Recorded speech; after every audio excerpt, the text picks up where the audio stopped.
Hello, everyone, and welcome to State of the Realm, your weekly Final Fantasy XIV podcast. This week, Eden Normal's out. No 1 week spoiler-free, no anything. We're talking about the fights. We are not being careful at all about the names or the conditions through which these bosses have come to appear and their awesomeness.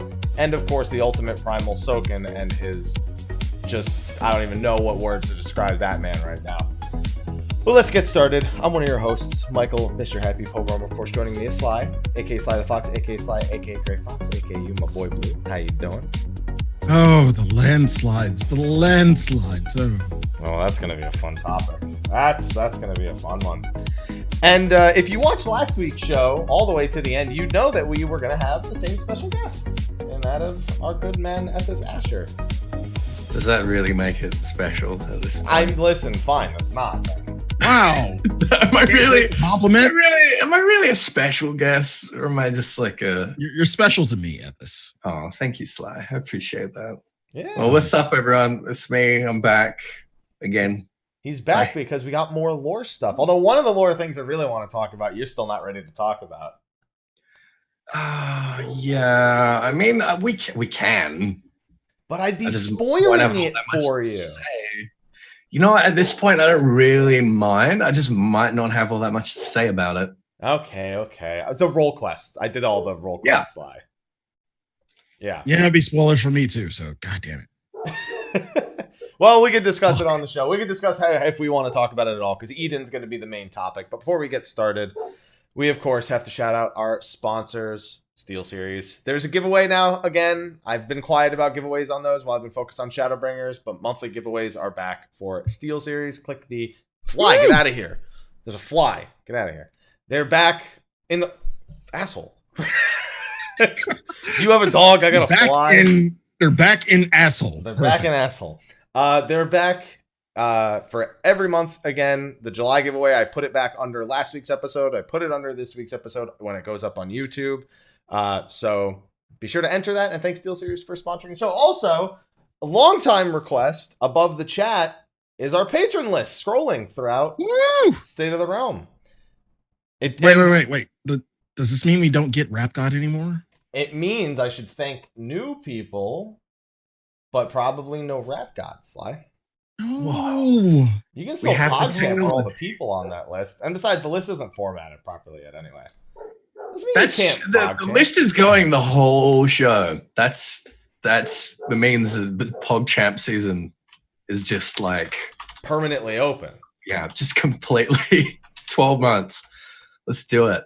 Exactly. Yeah. See, like I could shout out. We got Ethan. He's a new elite sponsor who did. Oh, thanks, Ethan. Yeah, that was between the show. You can PogChamp for Ethan, and then we had Darius. He's new. He's a new premium. He's new premium, and then we got Alexander, who's a new elite. You know, it's like so you can PogChamp. Oh, good on you, Alexander. There you go. See, you can still PogChamp. Fucking rinky-dink legend. I don't want to know what a rinky-dink legend is in particular. It's just a particular legend, you know? The good old legend of the rinky-dink, yeah. Fucking true blue, rinky-dink, dead set, Heath legend. All right. I'm going to stop this now. Thanks to our sponsors and thanks to our patrons. So with that, gentlemen, we're now 2 weeks into the expansion. Sick of it yet? No, not yet.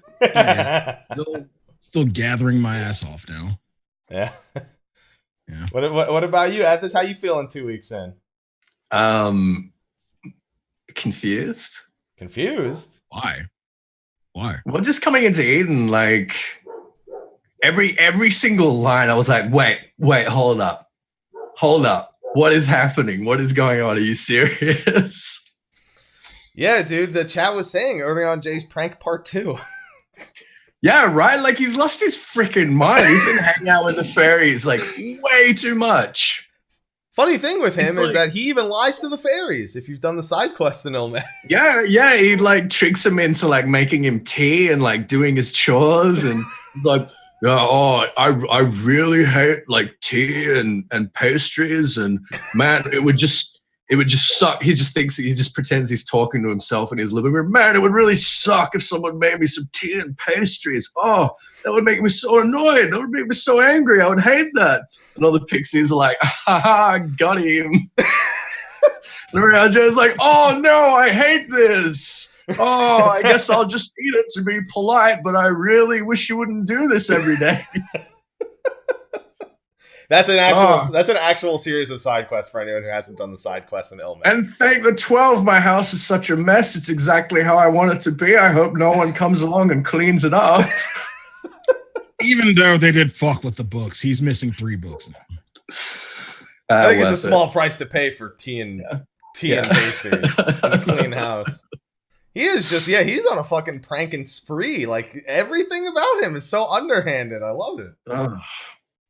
And then everyone on Twitter just wants to bang everyone in the fucking cast now, and it's ridiculous. Even Titan now can't get away from it. You even tweeted before the show went live.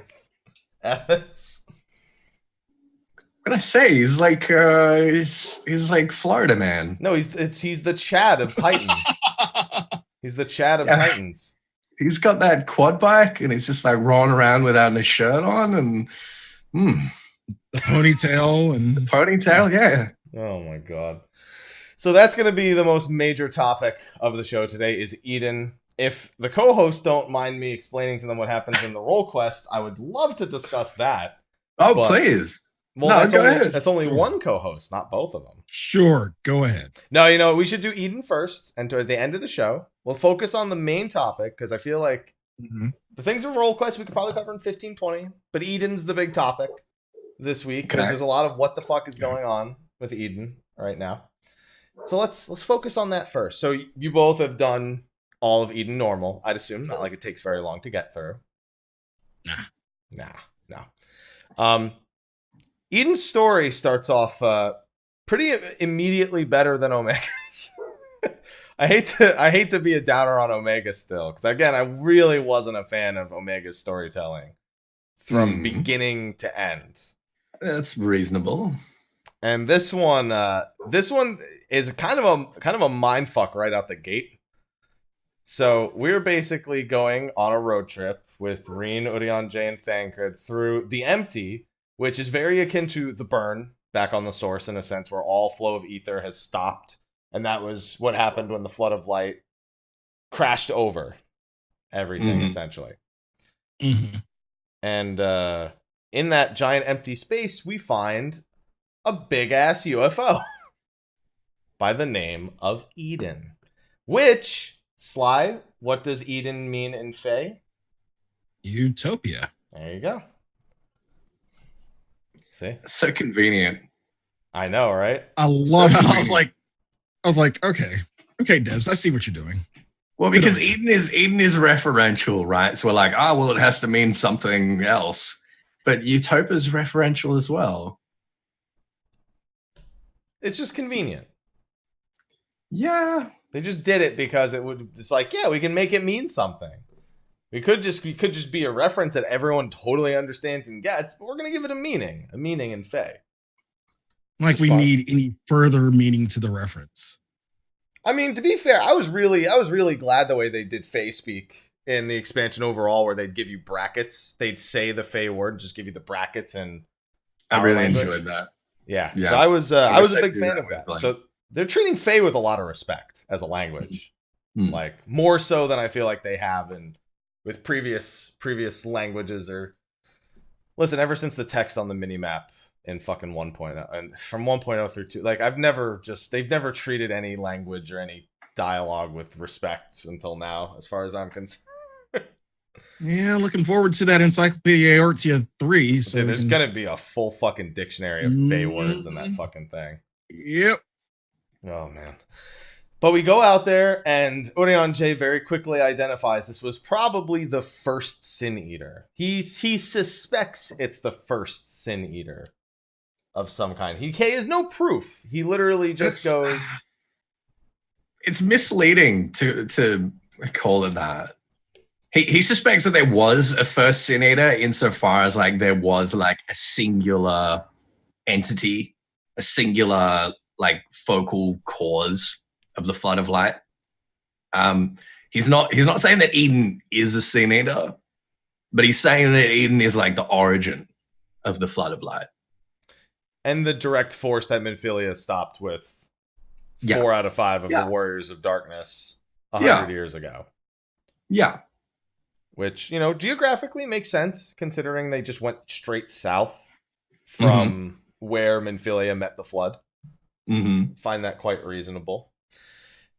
But Urianger J just comes up with way too many ideas way too quickly with this fucking thing.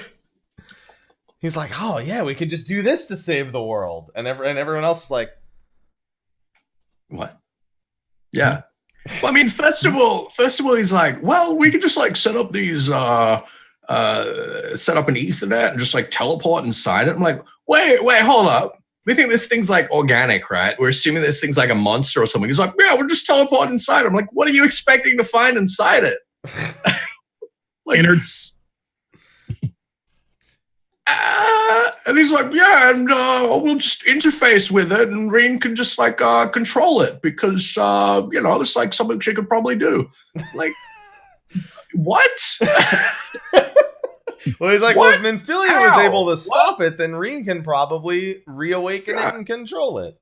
Yeah, I could probably just like interface with it and control it, and I'll be able to work out how to do that real quick. And he does. I don't know why Urianger J sounds like that now, but because we already said that's his pranking voice. Yeah, right. Okay, that's his pranking voice. This is how you know that I'm pranking. Yeah, and then when he's done pranking, he's like, "Dost thou need something?" Yeah, he just makes a shit ton of assumptions, and so far they've not all panned out, but they panned out like 70% of the way. But with Urianger J, it's never assumptions. That's the thing. It's always him just being like, "Don't worry, I've done my homework.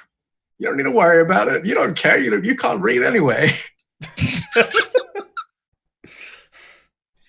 And then, like, you speak to Thancred a lot during this quest, and Thancred's like, "Oh, I mean, I wish I had a book, a reading book, so I could read words, which I definitely do. I can read.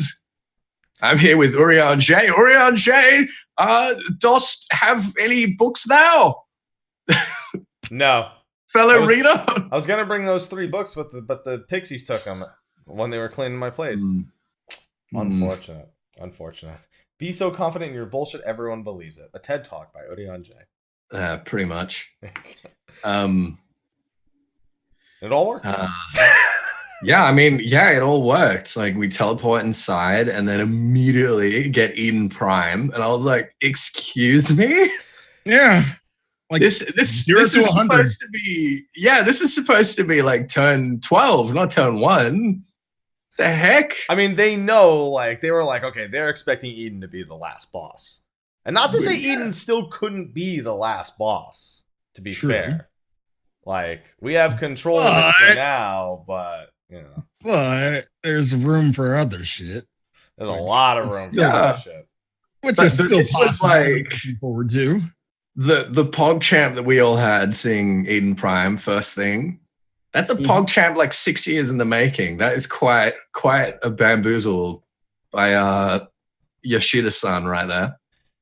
Yeah. And it's a completely self-aware one too. Like, you know, that he knows that we think that's no matter what, we've got it. That's the final boss. No way it's not. It's been the case. Omega's his own final boss. Bahamut's his own final boss. Alexander. Well, not only that, it's always been like, we need to teleport inside this thing. We need to fight our way to the core. And then, like, the last fight, we take control of the core. Yeah. And shut the thing down. And it's like, no, that's what we're doing first. That's straight in there. Well, we didn't have Urianger J with us before. Exactly. Like, why didn't we take Urianger J with us? Because he wanted to send Alice off into the binding coils. He's like, yeah, Alice, take your brother. You guys will be fine. You guys will have fun. That's all right. I mean, he knows that if it really came down to it, he could just like, MacGuffin his way in there and shut down the coils in like 2 minutes. It's way more entertaining the way he decided to do it, though. I appreciate that. Unbelievable. Yeah, Eden Prime was a great first boss. I caught every single person I know by surprise. Yeah. Of course, the inclusion of some Final Fantasy VIII music, both the overworld theme in the empty and in the control room, as well as Soken's rendition of Force Your Way, which I literally was listening to the Final Fantasy VIII soundtrack waiting for the servers to come up. I said, if Force Your Way doesn't happen, I'm going to be really upset. And then it was the first thing that happened. That's always been like one of, if not my most favorite Final Fantasy battle theme. And it's just like, it's so good. Now, I will say, when we spoke about Omega, we spoke about Soken remixing themes versus having a chance at making original themes. Now, we'll touch on that later because Soken flexed both muscles here in the first raid tier, no doubt about that. Where do we rank put your feelings about Force Your Way aside, it versus its original, how did you guys feel? Because the overworld theme to me, like, it was slightly better. But Force Your Way, for me, this was a significant improvement, which says a lot because the original is really good over, I would prefer to listen to this one over the original, personally. I agree. I highly agree. I kind of was expecting it to come up again later, as in fourth fight, but just right out the gate, it hit me in the nostalgia really fucking hard. So, again, kudos to Soken. What about you, Ethys? They weren't new arrangements. They were the same arrangements as the original. They were just like remastered, basically. But no, they were really good. Yeah, they were really fun. Like super nostalgic. They were not just like evocative or derivative. They just like blasted you right into nostalgia, and that was awesome. Yeah, I just didn't feel the same way with Omega, with Deltascape and Sigmascape. Like, they just didn't. The only one I really, really liked the remaster or Soken's version of was Neo X Death. And even that had some issues with percussion. Like, it felt like there just was like no percussion to any of those themes. No impact. It felt like. Whereas this immediately just blew my socks off. I think Force Your Way is just like a better composition, honestly. I just think it's one of Uematsu's like better compositions. I think this is just a better rendition of Force Your Way versus Decisive Battle back in Deltascape and Sigmascape for 5 and 6 respectively. As for the fight itself, hard to place it. I like to rank all of the first fights on normal mode versus creator. In a sense, all the normal modes are pretty comparable since Alexander. Like, you could reasonably compare Oppressor normal mode to the rest of the normal modes. Gordius and Midas normal modes weren't any at all different than Creator and so on and so forth. But this definitely ranks up there for me as one of the better first encounters in a normal mode. Not just the shock factor of everything, but the actual fun of the encounter itself. I don't know how you guys feel about the Eden Prime. Just ignore alt-right. Yeah. Just ignore alt. Just pretend alt-right never happened. No, it was fun. Like, it was super intuitive. It didn't kind of ask very much of you, but you had to keep on your toes and like react to a lot of AoE bullshit going out. And yeah, it was a strong first encounter. And I think the Savage will be a really solid first encounter as well. We're getting a lot of use out of fucking Hummelfaust, aren't we? Yeah, now he's a fucking Guardian of Paradise. Yeah. They also took Eternal Breath and literally in every way recreated it for Final Fantasy XIV. I feel like we need to clarify here. Eden is not like literally blasting us into another galaxy. Like, this is very much a Riven Road kind of situation where we're inside like a holographic projection. Yeah. That hurts. It hurts, yeah, but so did the Riven Road. Yeah. Yeah. Oh, yeah, absolutely. But if you look at what's happening, like with the animation, it seems like it's very much thematic with Eden in general. Like the glyphs on the planet and the way they kind of twist around is implying that like elemental polarity is being reversed. And then if you have a look at the explosion that you get like blasted into that galaxy, it's like an astrally aspected, like that sort of like red and black. I don't know how to describe it, but like that color is the same color that we've associated with darkness and like pure astral energy and stuff like that. So it's basically taking like a bunch of this umbral energy and reversing its polarity and blasting into us in this big like astral explosion. So it's very much like on theme with what Eden does as a machine, if it is a machine, while being just literally the exact same thing that we did in 8, essentially. Yeah. But not like a 2-minute animation. I think this one's like 40 seconds or something like that. Yeah. And an oddly not obnoxious 40 seconds.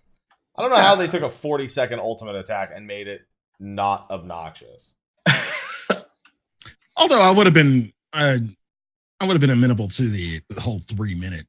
Oh, I would have not. I wouldn't. There's no way you would ever get me to do that fight again unless the fight was also 3 minutes, like total. There's no way you could possibly get me to go into that again on normal mode if it was. Yeah, Byakko, fun once, never. Don't care for it after the first time. I think it's because I didn't have to interact with the intermission phase. Plays a big role. It's kind of just to sit back and relax. Just a longer Seiryu transition in a sense. You're just like, all right, cool animation. Do this real quick. Shake yourself out, get the blood flowing. Let's get back into it. And it also is hilariously like Final Fantasy VIII so in Final Fantasy, old Final Fantasy, especially the 3-dimensional ones, when you use these stupid, long, powerful summon attacks, the monster is still standing there just like doing its animation the whole time, even though it's being flung into a galaxy. Sometimes it flips around and shit. And in this, we kind of comically look the same way. Like, it's like dragging us as if we're that same kind of model and just hurling us in. Like, it just takes us and just pastes us in there. I think they're doing this at worst. But I thought it looked comically classical after the game has spent years trying to recreate like stupid, silly animations like that, but do it in an epic manner. This was epic, but just as silly as it was epic. I had a lot of appreciation for the detail that went into to Eternal Breath here. Yeah, it was like very deliberately over the top and cheesy. It definitely dug into the nostalgia of all this and made me want to play 8 Remesh, and that fucking fly is still. I haven't had a fly since I moved in. And now today, of all days. Maybe when I followed me when I went for lunch. I'll get that son of a bitch, don't you worry. I hate flies. I hate them. I hate them. Can't stand it. Don't come to Australia. I mean, I've been saying that for years. Don't go to Australia. If the flies are gonna bother you, jeez. I mean, they bother me, but that's because I want to kill them. Jesus. Yeah, Aloha, where the fuck are you? Stop sleeping and kill this fucking thing. He loves killing flies. Look, cats like killing things. It's weird. Express aloha. Nice, yes. Flies, I don't know. No, it's like when you laser the laser pointer and shit. That's like the same thing. They just treat like flies and shit like that. Saw him kill a silverfish once. Surprised he's capable of catching anything like that. Dude, he's a fucking agile mover when he wants to be. He just doesn't want to be. Yeah, he just doesn't. I just can't imagine he'd ever want to be. He does occasionally, sometimes. Okay, all right. So we get through Eden Prime, and yeah, we're free. We beat Eden. Job's done, man. That's it. Eden's gates have been thrown wide. Listen, the whole tier of the raid is called Eden's Gates, Sly. You couldn't tell me you didn't see that coming. That went right over my head, to be honest. I did not even register. You're not not touch the Ethys, I know. Like, all right, Eden's Gates, okay. Sure. No throwing the gates wide. I don't think that's really Ethys anymore. Well, yeah. We get in there and Reen fights for control over Eden, but effectively raises it out of the ground and reawakens it with a slight bit of control, mostly resistance from Eden, who doesn't seem to be a fan of what's happening right now. I mean, first Urianger is like, yeah, I've just got this device that can like let you interface with it. It's fine. I just brought it along in case we had to interface with some kind of ancient alien technology. I don't know why, but there you go. And now you can control it. And yeah, and Reen's just like, all right, okay. And then she struggles for 2 minutes, and then she's got control of Eden. She's like, all right, I can fly it. I can make platforms appear. I can like manipulate ether. It's mine now. It's my Eden. He fights it. It still fights it. We don't know how really along for the ride Eden actually is here, because if it fought to be not controlled that much, I guess the question of its level of sentience is still up for debate in a sense. Sly, I think you're muted, buddy. Yeah. I said Eden's a giant prankster too. I just don't think we'll get it until like the third tier of Eden. Like, haha. I think it just wanted her to like reset her password or something. Like it was what? it just wanted it to register for some like 2-factor authentication. You know, like it was way too easy. Does Eden Prime have Comic Sans? No, I don't know. Okay. It might be a scam. We don't know. I don't know. God damn it, Sly. Yeah, I don't think Eden Prime has 2-factor authentication. Well, it should. I mean, evidently it really should. Because that was a bit too easy. But yeah, as soon as it comes online, we get attacked. Yeah. And we get attacked by enemies that do not appear to belong on the first. We get attacked by a void set. Yep. Yeah. Apparently someone has been looking for Eden, has been tracking it, and as soon as it signal sort of reignites, we get a void portal opening up and someone or something barreling straight through. I immediately saw that it was void sent, and I was like, there's someone on the 13th who thinks this can fix their problems. Yes. Yeah, absolutely. I mean, we'll find out in a little bit like what Eden actually does, but yeah, that was like the first reaction as someone who wants to use this, who wants to like steal this. Yeah, and the theories went immediately in one direction, because the second boss is Voidwalker, who is essentially what we'll soon come to know in the second tier as Gaia, no doubt. The character that was revealed at the Japanese media tour as an essential player in the raid, appeared to be. They came in and they seemed to want to take Eden from us, control it, and there's a few dialogue options in there that imply that we don't know what Eden's actually for, essentially. Specifically the in combat stuff that the Voidwalker is yelling at you. And upon dealing with this, night of darkness that's being held awkwardly by a void scent of some kind, it's almost like upon defeating them and freeing them from that void scent, like they regained a sense of their own consciousness. Like they all of a sudden they're just like, they start like speaking like they were, but then they just start like, wait, what the fuck is going on right now? I don't know where I am, or like, and then they just pass out. And they're out cold for the remainder of the raid tier, pretty much. Now, we're talking about the 13th. Earlier I mentioned role quests and discussing those. And do you want to go ahead? Do you want to go ahead and I was waiting for this. So the role quests are all fairly straightforward. Each of them follows the story of each of the 4 companions to Ardbert. Ethys, I'm going to ask you a question. You did the DPS one, right? Is there something out of place when you did the DPS one? Sly, you too? Was there something out of place that you're like, The fuck is... What is that? What? Curl Regina? No. Or is there like maybe someone who maybe didn't belong? Almost like this companion we've never heard about before. Silva. Oh yeah, okay, yeah. There was a female Elezen. Yeah, Silva. Yes, she was being called. Yeah. Well, if you get the chance to do all the other role quests, you get to see a lot more of Silva across the various ones. Which, by the way, highly recommend the caster and healer ones. I think they were the best of the bunch by far. Okay. So I know you're still working like 74, 75-ish at this. I don't know if you're saving them till 80 and doing them later. Yeah, if you've I'm been saving them till 80. Yeah, I'm just doing them in one chunk. Yeah. Those individual stories we don't even need to discuss. You can enjoy those individually, but you'll see more of Silva during those quests. Okay. And you can kind of tell something's a little fucked up because Silva's just not really the demeanor of the rest of the Warriors of Light, in a sense. You find out, you go to the dude from the 1.0 scene who gives you the leave quests.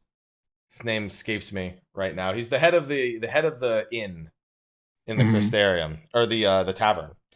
And he has a barmaid who looks awfully familiar, named Ciela. I think you can tell where this is going. It's Silva from 100 years ago. And she reveals that Mitron and Loghrif brought her to the first from the 13th to make sure the Warriors of Light all became Warriors of Light, to then beat them and cause a flood of light, or to cause an imbalance between a flood of light and a flood of darkness. They ended up beating her, and then they killed Loghrif and Mitron, and that's what's said about the flood of light. Right. So when Emmett's mentioning Loghrif's plan and how he failed it, that's the plan he's referring to. So she's Loghrif's Unakalhai. She mentions Unakalhai by name. Okay. She knows who Unakalhai is because she was born at a time. She was old enough. She was a warrior of light on the 13th and failed to save it, but she was old enough, and then she got brought over there, and they said, "Hey, why don't you go do this on the 1st? It'll fix the 13th." This all sounds very familiar to the story the Warriors of Darkness were given when they got brought over to the source. But I mean, it's bullshit. Yeah, she didn't know that though. Yeah, she's the Shadow Keeper. She's officially the one behind pretty much all the conflicts. Okay, she's the Shadow Keeper. Yeah. All right. Okay. Cool. Yep. They said they would use the light from the 1st to cancel out the darkness on the 13th. All right, so this is new information to me, and that's interesting, and it might seem like intuitive to us to think of like light and darkness kind of canceling each other out, and like, oh, if we just put the light in the void, then it'll fix both of them. That is an idea some people have had, but as far as we know, the void is nothing like the flood of light. The void is called the void because it is void. It is devoid of ether, of anything. Yeah. The only ether in the void is the ether that is contained within the void cent themselves. Because they've consumed it all. Yeah. Yeah, well, I think they consumed like everything that was left. So, okay, so the flood of light was caused by all the ether being basically corrupted to a perfectly umbral state, which means that it just stops moving. It's still there, but it just stops. Can't do anything. It can't go anywhere. It's just completely coagulated. So if you would think of ether being perfectly aligned to astral, which is what would have caused the flood of darkness, it would have the complete opposite effect. It would be moving so fast, it would just explode outwards everywhere at the speed of light and just be scattered across the cosmos. So there's no star, there's no ether left for the Ascians to rejoin. That's why it was like such a big issue, because they had to fix it in some way to rejoin it. But it's not a case of just like reversing the polarity of the ether that is there. in the void, like it is for the flood of light. We figured, okay, we can just reverse the polarity of all this ether and it'll be fine. There is no ether to reverse in the void. The best you could do is slow it down, essentially. But it's still already right. But there's nothing there to slow. There's nothing down to slow down. Yeah. Again, this is as far as we know, as far as we've been told. Like this has come up in interviews with Khuja, like what the nature of the void is and whether it's just a whole bunch of, well, what we thought then was umbral ether, now we know now is astral ether. And he said, no, there's no ether. It's just the void set have got ether in them and they're like cannibalizing each other and they're trying to get over to our world or other worlds to consume ether there. But there's just nothing in the void. That's what the problem is.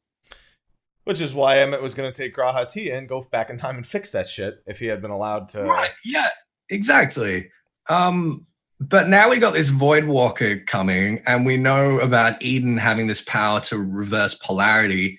And it seems that, well, if Silver could have been duped and could have been convinced that this was a way to fix it, getting them to cancel each other out, presumably Gaia at least believes the same thing, right? Pretty much. Yeah, I'd assume so. Yeah, Reen even says that she sounds exactly like Emmett Selk. For all we know, she could be with Zodiark. Mm-hmm. Like, I believe that it's not going to be that simple. Like, there's no way it's going to be that simple. Because if it was, the Ascians probably would have done it a long, long time ago if it was just a case of reversing polarity. Yeah. Because the Void's been around for like 11 or 10,500 years. Yep. And it's worth mentioning that Logriff did specifically give the instruction to Silva to bring it to the brink and not to make the mistake they made on the 13th and push it all the way, or it would. She had everything fully explained. She's like, we can't rejoin it, but they were lying and saying if we rejoin it, we can save your world, kind of thing. We need to rejoin with the source in order to save the 13th, essentially. And she has this deep regret because she knows she was duped and it was bullshit the whole time. And she actually really liked the fellow Warriors of Light. They trusted her. She just wanted to lose. It's the only reason she tries to get you to do the role quest at all. She's the one who plants the ideas of the Sin Eaters when she finds out they exist, the various different ones that are modeled after the Warriors of Light from the first. The only reason is to find someone who is capable of killing her. So she could just be dead because she's just been 100 years of suffering. But we don't let her die. We say, nope, you're not going to get off that easy. You don't just get to say, oh, well, kill me, I did bad things. Nope. If you feel bad, you got to fix this shit. You got to do something. And so she goes back to the Crystarium. She keeps being a barmaid. She has a couple of extra dialogue pieces. And she says her goal is to change the perspective of the people about the Warriors of Light and that they were not these harbingers of chaos, that they were manipulated and that they were heroes. That's her goal, is to change the respect levels of the Warriors of Light. And now she's just chilling there. And now she's just like, I'm sure we'll cross paths again kind of deal. Okay. All right. But she's another Warrior of Light from the 13th shard, who is brought to another shard by Ascians. She knows of Unakalhai by name. She doesn't just say another word. She literally says, one of your companions, Unakalhai. Does Unakalhai have anything to say when you go back and talk? He has no idea. It was the first thing I went to check. So this was the other thing with Gaia, right? It's like I'm imagining Yoshida and company sitting around in a board meeting thinking, okay, so we need a character that's from the void that people can relate to and can drive this Eden story for us in some way. We don't have anyone like that. I can't think of anyone that could really. Well, I think we're gonna have to come up with a new character for this because there's no one who could really fit this role. And I've now given you two other people who could fit that role. And a call high was given to us a while ago. But the thing is, we're dealing with the first, and I'm already starting to think we're going to the 13th at some fucking point. Because it certainly seems that way, doesn't it? Yeah. And how much of a... Again. Like, how... In a major way, though, is it like, will we have as much of effect on the 13th as we do on the first, is what I'm asking. I think 13th fucked for good. Nor do we want to fix it, because as long as it's like the way it is, the Ascians literally can't finish rejoining. Well, they're fucked. There's nothing to save. There's nothing to save. There's other ways to prevent a rejoining than, just be like, well, we'll just make sure that it stays fucked. Like, as characters like us and the Scions, I'm sure that if we found a way that we could reverse the flood of darkness and like save that world, we would be all for it, right? Graha. Hey. Yes, tower works. Oh, well, we kind of fucked that. No, not anymore. It doesn't. Not anymore. Yeah, that's unfortunate. That's exactly why we went into the twinning. There was nothing wrong with it. Graha was like, oh no, there's something down there that you have to kill. He's just trying to make sure that Elidibus doesn't get his hands on it. Oh no, our Deus Ex Machina for time travel is gone, and that's no longer an excuse for any other narratives in the future when things go, oh, what a shame. I just can't help but recognize that Elidibus talks about this whole Warriors of Light strategy, and all these Warriors of Light from the 13th have started popping up. I'm presuming Gaia was probably one. Well, we know what Gaia is, presumably, because again, Urian J's just like, I think I know, and I'm not going to tell anyone again. He told us that he promised us that he wasn't going to keep any more secrets from us. And he immediately is like, yeah, go take Green. We gotta fucking talk. All right. Like, we really gotta fucking talk, buddy. No, not with them. He'll see it in the cutscene, but she won't find out till later. It's okay. We're gonna stop the secrets, man. Yeah, it's not like I'm not just gonna walk up. Hey guys, you know how I can, I don't know, see into the past? Yeah, I might want to cut the shit, huh? My dear Thancred, art thou perchance feeling a little prank? God damn. He's not even good at keeping the secrets. The only thing that stopped him from figuring out the first time was somebody yelling for help. Mm-hmm. So we have that. We now have Ciela or Silva, Shadowkeeper, essentially, a warrior of light from the 13th. We have Unakalhai, a warrior of light who is too young to stop the flood of darkness. And we now have Gaia, who is, as we will talk about in a little bit, the Oracle of Darkness, the presumed Oracle of Darkness. So it's a lot of 13th stuff popping up, is all I'm noticing. And again, it comes after we've just woken up Eden. The big thing with the second boss with Voidwalker is this is a very Final Fantasy VIII themed raid. Despite that, really only one boss is from Final Fantasy VIII. Yeah. We've had two tracks from Final Fantasy VIII, one boss directly from it, sort of, and that's it. But anything involving time when you go into a Final Fantasy VIII raid immediately begs the question of the person in control here. And people are on the rampant, there's a sorceress, Ultimecia equivalent kind of thing behind the scenes. Yeah. I mean, she's using time magic in the fight. Like, it's not very sophisticated time magic, but it is time magic. Well, across another realm, I wouldn't, not really too surprised at that. But I can't help but feel like this is a whole controlling somebody from another point in space-time. Like, Ultimecia was very popular for, in order to try and... Because, one way that they could... Potential thing they could use Eden for is potentially time compression. We don't know. So you don't think Ultimecia wasn't the only sorceress though. So you don't think it's another sorceress, or Ultimecia was the big brain, was the galaxy brain behind all of it. So not that there couldn't be an Adea or an Adele or anything like that. That's what I'm thinking. But Ultimecia was the time with a K compression. Yeah. Yeah. So think we deal with the other sorceresses too. I mean, it's possible. It's because Gaia could very well be our Renoa in a sense, where she's kind of the young innocent, in a sense that had powers that left her susceptible to all that stuff. So there's plenty of room for some very Final Fantasy VIII-esque plot lines to filter in through Eden. But for now, she's asleep in a tent. Yep. Knock the fuck out. Knock the fuck out. She's even the same age as Reen. Approximately the same age. A little older. Which would make sense. That's, I think if she is the Renoa equivalent, I believe Renoa was only slightly older than Reen is now. I think she was 16 or 17. So yeah, I don't think she was all the way out of her teenage years at that point.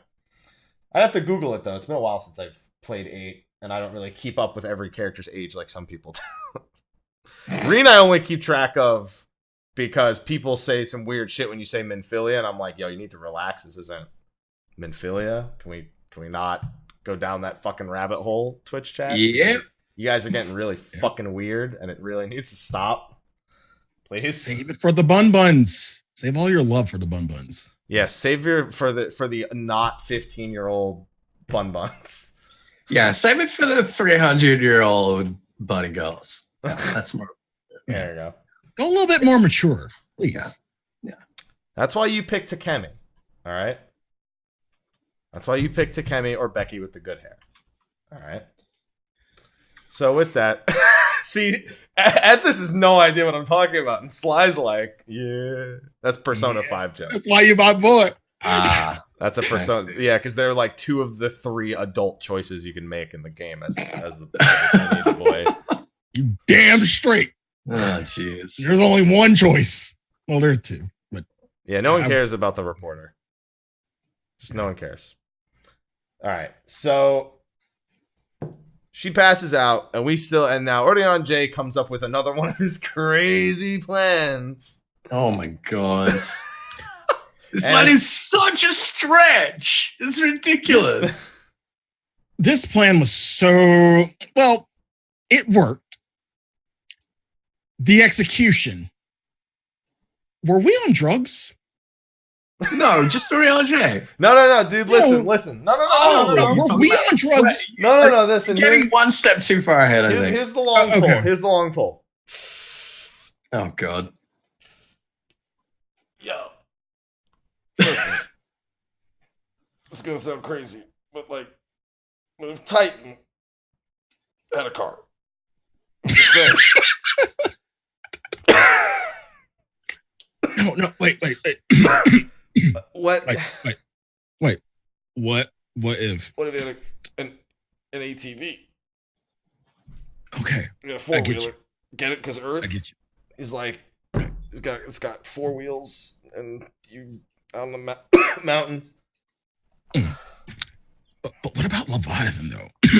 What if it was 2 Leviathans? What if it wasn't a head and a tail and it was actually 2 heads? Yo, that would be so lit. Okay. All right. So that's the way you guys went, right? Yeah, we were on drugs when we were thinking of that shit. See, the way I went was more like Oreo J is like, okay, now I need you to try and recall these primals. And we're like, it's cool. I'll just reach in my pack and pull out the crayon drawings that I made for my therapist. Where of like fucking therapy, like the landslides. Oh, the landslides. Oh, the landslides. No, I think what it is that we kind of got a lot of our experiences kind of mixed up. We've done a lot, for sure. That's true. Dude, all I know is that weed that we were pulling on was from the fucking Wandering Minstrel, or the Minstreling Wanderer at this. Who fucking cared? One of them was fucking blazing, and he's like, yo, I'm going to give you some ideas right now. So when you have to make your own fights, it's way fucking different. They both got way better recollection than us, and they weren't even that. Yeah. Well, but that's they just had better imaginations. They were. I think we're just, I think that's just like our PTSD, honestly. It's like when we think back to Titan and Leviathan. It's not like, you know, running Titan hard mode solo in Duty Finder at level 70 that we're thinking of. We're thinking of like 2.0 Titan Extreme landslides with like 300 ping before the server tick got fixed. And that gets him an ATV. Yeah. Yeah. Or PTSD is greater than the experience itself. Yeah. That's how trauma works generally, yeah. So the exact plan Orion J comes up with is for us to find focal points of ether around the first, because the ether is dormant and it's stopped flowing, but it's not gone. It's just unable to go anywhere. And for us to take that ether and summon a primal and then defeat that primal to release the flow of ether, because then the ether has to travel back into the land and flow again. So we're going to points where like there's a massive amount of like just water ether, just earth or just fire, etc. Yeah. And again, taking that ether, reversing the polarity of it, and just like shooting it back into the land. And we're worried that doing that directly will basically, well, in the case of water for the first one, that will take the flood of light and just turn it into a regular flood of, you know, floods. Water. Yeah. A flood of floods? A flood Is this Halo? Yeah, sure. And we're like, yeah, that sounds risky. That sounds like that might, we don't really know what's going to happen. And that was the important thing. Like, we do not know what will happen if we do that. But we do know what happens when we defeat primals. We do. We have So- a lot of so experience with that on the source. Yeah. So failing any other data, failing like a better method that we can think of, Jay's like, yeah, you can kill some primals, right? I will just make a giant primal. You just take all the ether and reverse the polarity, make a primal. You can kill the ether, will go back in the land. It'll flow down the ley lines. It'll have like this cascading effect where eventually it will affect the polarity of, you know, the rest of the ether that comes in contact with, and will slowly start to restore the movement of water, the polarity of water across the whole of the empty. And we're like, okay, all right, cool. Okay. Fine. All right. Sweet. Fair. Yeah. I mean, question, though. just real quick. Quick question though.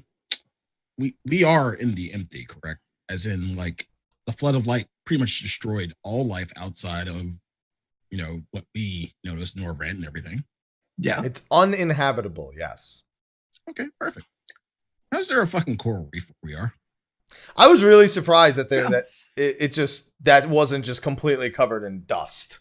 Yeah, me too. I think that it was in reversing the polarity of ether in a localized area. We also affected like the immediate vicinity, which is implied that it's implied that when we defeat Leviathan, that the ethers in the immediate vicinity of Eden is acting sort of as a meeting point, like flows of ether all meeting there, so it's affecting it more immediately. That's another one of Orion J's theories. Yeah, Orion J implies that like the place that's going to be affected first are basically intersections like of ethereal streams. So basically like intersections of ley lines.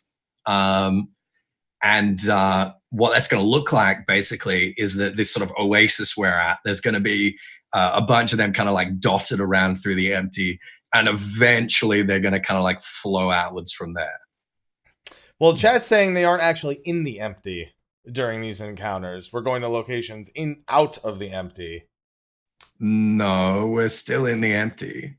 Yeah, everything was affected like by the flood of light. Literally everything outside of Norvrent is in the empty.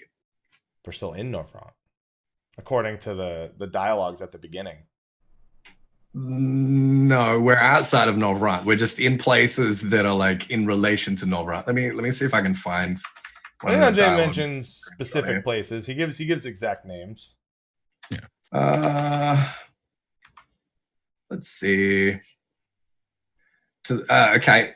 As for the location, an area to the west of Norvrant was once home to the world's deepest ocean. Alas, the flood of light reduced it to a yawning chasm. There you go. We're in the empty. There you go. We are absolutely 100% in I'm so glad you keep screenshots of this shit. So glad.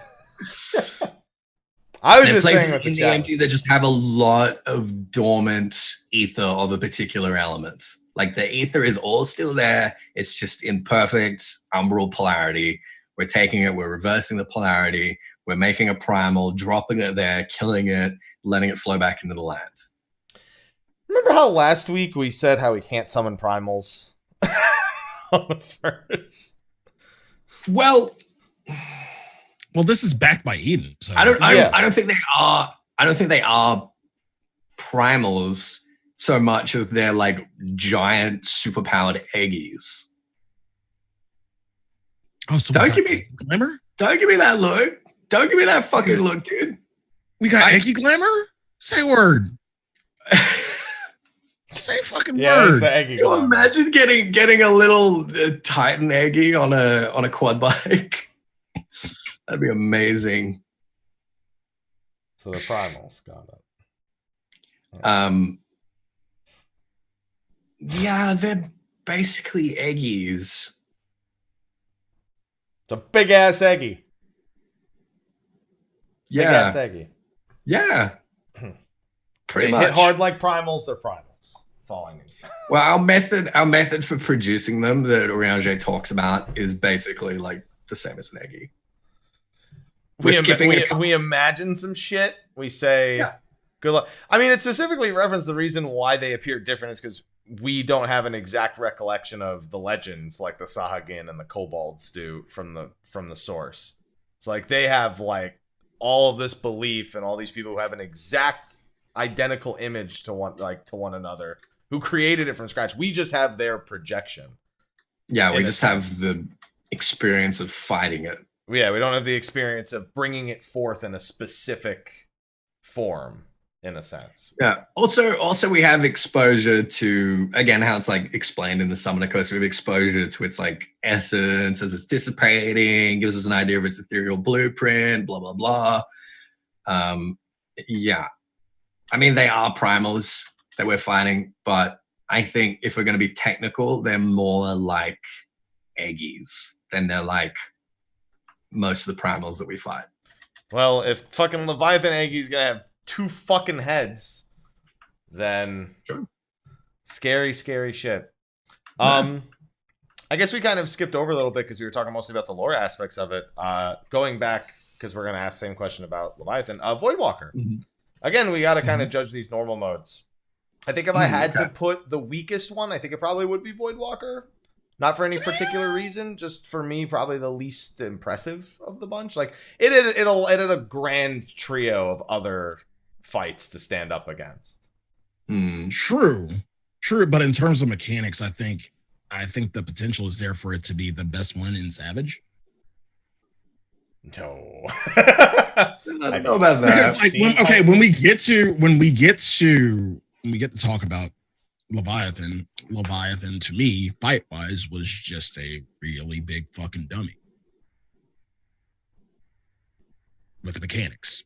See, with Leviathan, I can already tell where some of these fights are going to go in Savage. I can already see Leviathan is going to have 2 tank busters. Both the heads are going to do different things. Like, they're going to do all sorts of crazy shit. Voidwalker is just they're going to be more spell and waiting stuff, and they're going to remove all the AoE markers from every mechanic that had an AoE marker. Yeah. Delta attack, fucking every Leviathan AoE, all the markers on all the all of it's not gonna have any visual indicators. You're just gonna have to watch the debuffs and the timers. Yeah. Yeah. So I feel it's probably going to be very similar for Voidwalker. And I don't know. I just think Voidwalker for me felt the least grand was the only thing that made it stand. It wasn't like a worse fight by any means. It was just the least grand. Like the hand of Erebos was pretty fucking legit, and that's a whole nother thing that needs to be talked about. Just a big ass fucking void hand that cuts through dimensions and punches people in the fucking face. It's convenient. Yeah. What do you got on Erebos? Ethys, you know anything about that name? Well, Erebos is the like primordial force of darkness in Greek mythology.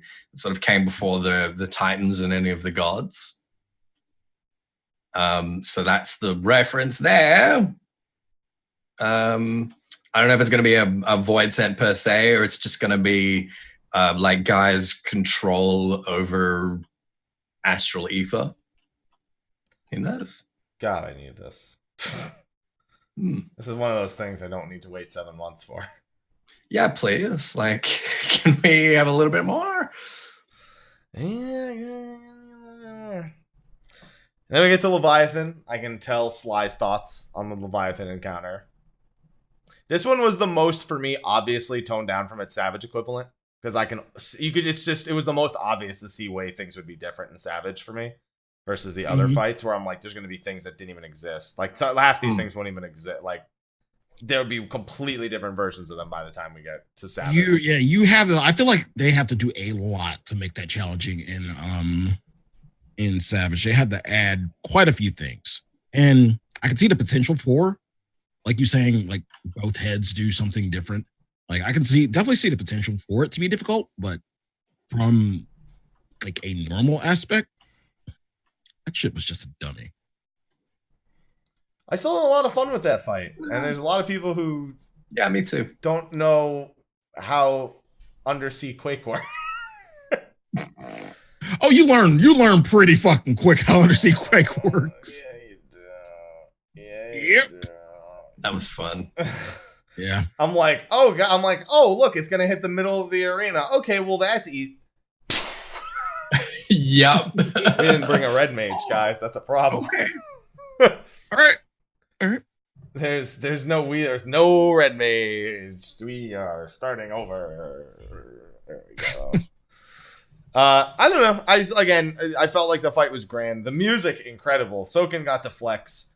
So let me put this into perspective for you. So for both Leviathan and Titan, it's remixes of their original primal themes. Mm-hmm. And it's like distorted and it's like hard metal and rock and like Devil May Cry-ish but it's like just complete. So we have the primal theme. We have the Primal's remix of the primal theme. We have a remix of the Primal's theme, and at FanFest we'll probably have a Primal's remix of the Primal remix from the Primal that the Primals have already performed. See, now you're starting to sound like Bad Boy and Puff Daddy. Remix of the remix. Yeah. Bad Boy. Bad Boy for life. Remix. There. Remix. Take that. There's so many remixes. And it's fucked up because I want the remix of the remix. And I want it. I want Koji to have to perform that live. Yeah, I don't know if I see that happening. I hope it does. We still have to see what like, because I don't know what the fuck the trials are gonna be like, because we usually have like a themed set of trials. Like 0.2, 0.4, and 0.5 are usually a themed set of trials. 0.1 is the extreme version of Hades, no doubt. Yeah. 0.3 is gonna be our final boss of Shadowbringers, technically, like the actual climactic final boss, like Tsukiyomi and Nidhogg and whatnot. And so we did, and I don't know where it's going. I wanted the 4 elemental fiends, but unless they want to stick one in a dungeon again, like Scarmiglione or something, in a dungeon, and then make the other 3 trials, I don't know. Yeah, maybe. I don't know. I can't even imagine what the trials are going to be at this point. So far away. I want to imagine, though. That's the thing. Yeah. So we beat Leviathan, and the empty starts having water again. Water starts flowing. A lake appears. An elementally aspected crystal forms basically at the focal point of where we enter the empty and pours ether out of it.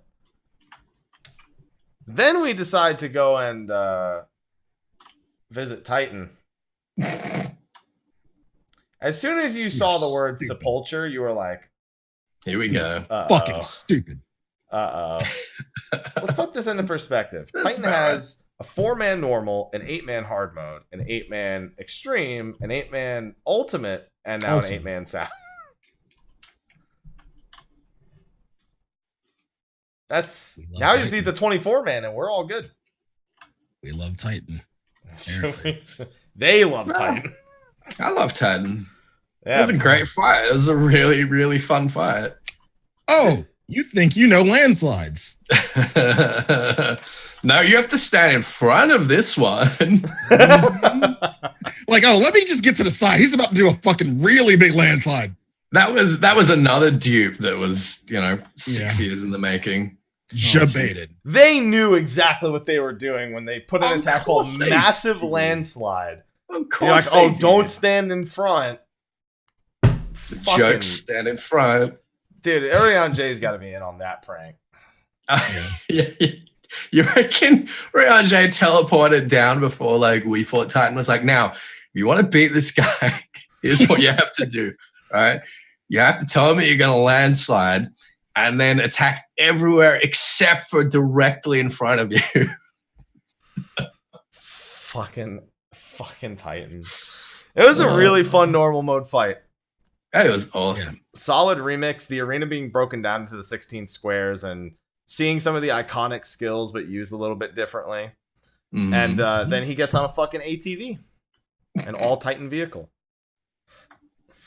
I don't know. See, that's where the fucking weed comes in, because how in the fuck did we remember that? It's funny because I thought the same thing when earlier when I fought it. First time I saw it, all Titan vehicle. Or ATT, all Titan vehicle. I just immediately thought Florida man. I'm like, he's got the ponytail, he's got his shirt off, he's riding a quad bike. As far as I'm concerned, he was summoned by fucking Limp Bizkit. All right? Just keeps rolling over and over again. That's it. Terrible. There's no, how did he end up with that? That's the whole mechanic, yeah. How did he come up with that? How did we come up? We made him like that. He didn't just come up with that shit. He's not like, this seems like it's cool. It's the crayon drawings. I'm telling you, we've been in therapy since 2013.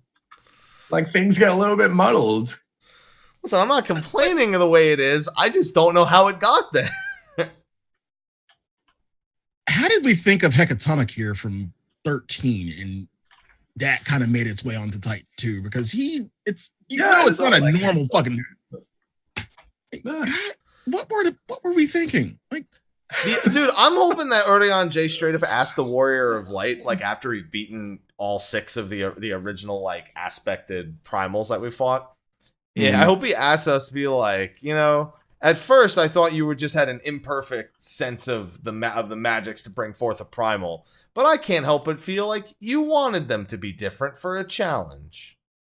And then you fucking nod your head and go, got me. I don't know. I think Orion J is just going to be like, what the fucketh? What the fuck? Art thou good? Friends? Art thou right in the head? Dost thou need succor? Don't let people hear you have heard Orion J ask that. They're going to get a little too excited. Yeah, Orion J, succor these nuts. Am I right? Yeah, he's doing hunts, right? Me? No, Orion J. Oh. Yeah. Yeah. You all right there, Sly? Sly, where'd you get the fucking whiskey? I've had this. I didn't see it once. That's the first. I swear you just poured that right now. Are you seriously getting surprised watching Sly drink whiskey? No, because I want my whiskey. Drinking? Because tequila got me some 40. Where'd that come from? Because he got me some 40 Creek, and now I want some. It just makes me want whiskey. Yeah, I just got some. Oh, yes. Yeah. All right. Anyway, So now we got to beat Titan in his ATV. And to think, upon doing all these fights, I can't help but feel like all of them are going to have a 2 or 3 minute Savage exclusive phase. Like something that only happens in Savage. I think like all 4 fights. I really hope so. Are just going to have like a Winged Justice equivalent. All 4? At the very least 3 and 4. 3 and 4 100%. But yes.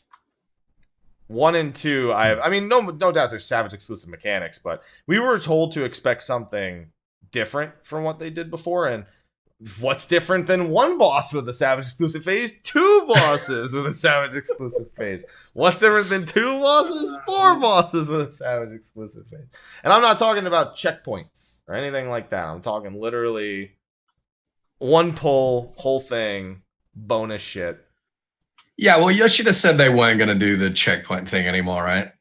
Yeah, they said that people didn't really like either on the same raid night having to redo the boss fight to get back to the part where they were actually progressing was a bit too much. And people re-clearing had to do that whole extra, like it's basically a 20-minute endeavor for people to re-clear. And so they received feedback saying, don't do that shit. And so they're not going to do that shit. They just said they're going to do, but they said they're going to do something different than that. So please look forward to it. Hi. There you go. Yeah, Leviathan's going to split into 2 fucking snakes, or he's going to grow an extra head or some shit. Oh, God. If we have to do an Asclepius with him, that would be really cool, actually. I wouldn't mind. Are we getting 15 Titan as well? Dude, he is 100% going to grow to the size of that mountain. I have no doubt in my mind he's going to Sephiroth magic that shit. Sephiroth's Earth. He's partially Earth aspected. Is he going to do that? Or is like 15 Titan just going to like stand up and like squash ATV Titan and be like, my turn? He's like, listen, the last time a Primal made a fucking car of some sort, we got memed on. I'm not going to let you Shiva us. Get out of here. She had a motorcycle. You have an ATV. No one asked for this. Just, I'll take care of that. There's still a chance we might fucking see that. Dude, I wouldn't be surprised if we get motorcycle Shiva at this point. I actually straight up wouldn't be surprised. I'd be into that. I fully That'd be kind of heartbreaking, though, because you think, like, our memory of Shiva would be a lot more Yazael. A lot more leggy. That could be a really sad fight when we get around to it. It could be, yeah. Yeah. So that's the other topic. I mean, after Titan, we got 8 fights left to play out, presumably. Yes. We've got 4 primals theoretically to deal with. Maybe 5. Are you including Odin? Well, I'm including some kind of astral theme primal. Well, would Odin would fall? It could be Odin. It could be Bahamut. That would be fucked up to give us another Bahamut. Would it be all that surprising at this point, though? No, considering that the Umbral Calamity that spawned him was the astral was technically, a calamity of darkness in a sense. It was an astral Umbral Calamity. We need to stop calling them Umbral Calamities. Yeah. Because they're not. Yeah, it's gonna be Neo Bahamut. I mean, maybe. People are already calling these primals Neo Primals. Like people are calling them Neo Titan, Neo Leviathan. I think that's fair. Yeah. I don't think we will like for sure be doing because again, like the whole astral thing, that's something that like Eden just sort of does. But maybe it's a potential, maybe. Yeah, we got the 4 other elements, and then we've got another 4 fights beyond that. Yeah, so what I'm thinking is the next tier we take care of all that. Oh, okay. And the final one is dealing entirely with the Void Scent. Really? You think we're gonna have a whole tier? Man, we fought so many fucking Void Scent. Well, whatever you want to consider Ultimecia. Like whatever designation you wanna fall to the grand scheme of everything. So you think Ultimecia is going to come to the fore in the final tier, do you? Well, whatever is pulling the strings behind Gaia, which right now everyone's going theory because it's 8 themed, is an Ultimecia equivalent, someone who is astrally aspected, from the 13th or manipulating forces from the 13th, and has dealings in time magic. Okay. So, it's also possible we do 3 and 1 to keep the memory fresh. So we kind of treat it like the end of the tournament with Omega, where the last primal we deal with as the first fight in the last raid tier. Because essentially, Chaos was the end of the tournament, but he was the first fight in the last raid tier for Omega. That's true. That's true. I think either of those are pretty solid possibilities, but man, I don't know what to think for what the fuck we're going to imagine for the other 4. Yeah, right. Is Ifrit just going to look like Final Fantasy VIII's Ifrit? Is Shiva going to look like Final Fantasy VIII Shiva? I'd be totally okay with that, honestly. Yeah, but after seeing Titan and knowing Nomura's Nomura was in charge of the designs back in the original 8, if I'm not mistaken, as well. So yeah, I think so. I believe so. And we didn't have a Titan. There was a Leviathan in 8. It didn't look like that, but there was a Titan. There wasn't a Titan, I don't think. 8's Ifrit is pretty dope. Yeah. So I need to know what these look like.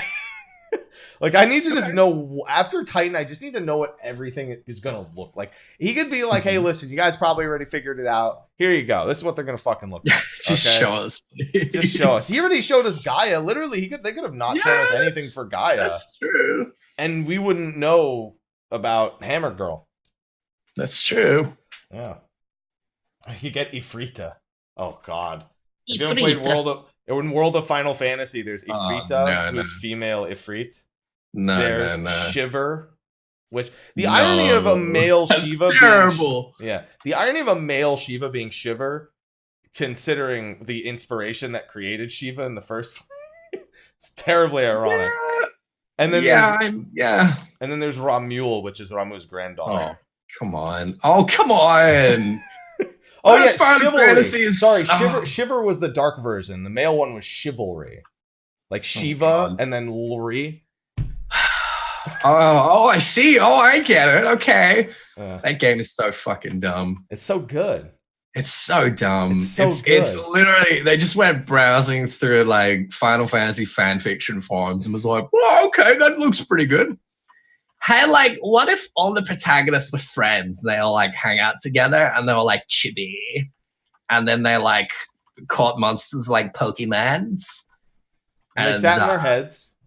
And they sat in their heads like little cats. Yeah, it's a really good game. Oh, that'd be a really good game. You should play it, Ethys. It's a really good game.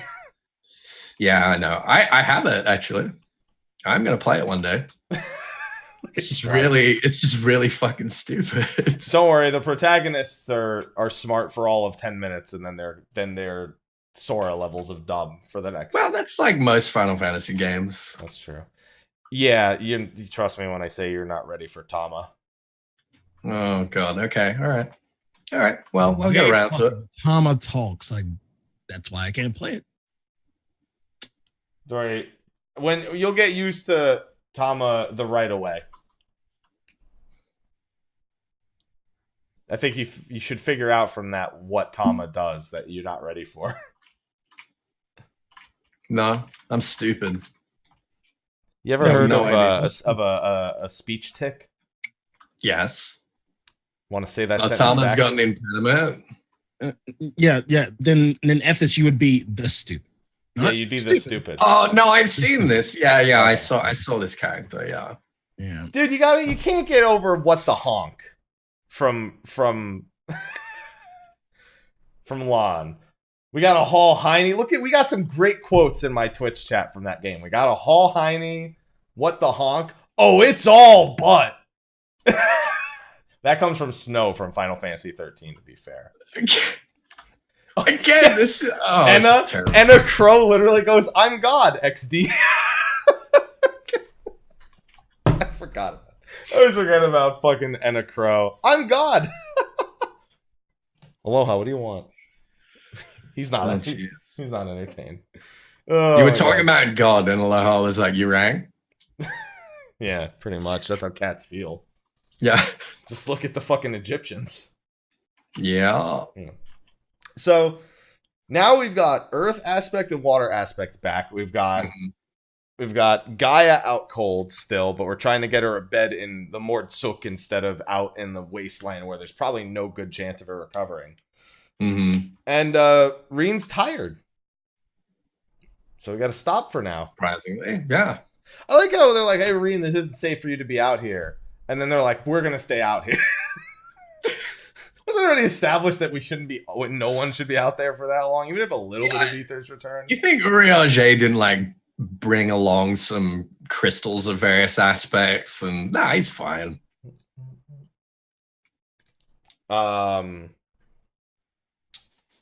Yeah, so, but then when we're taking Reen back, Reen says she wants to learn about, this person. She wants to hear out what this mystery person Voidwalker wants to say.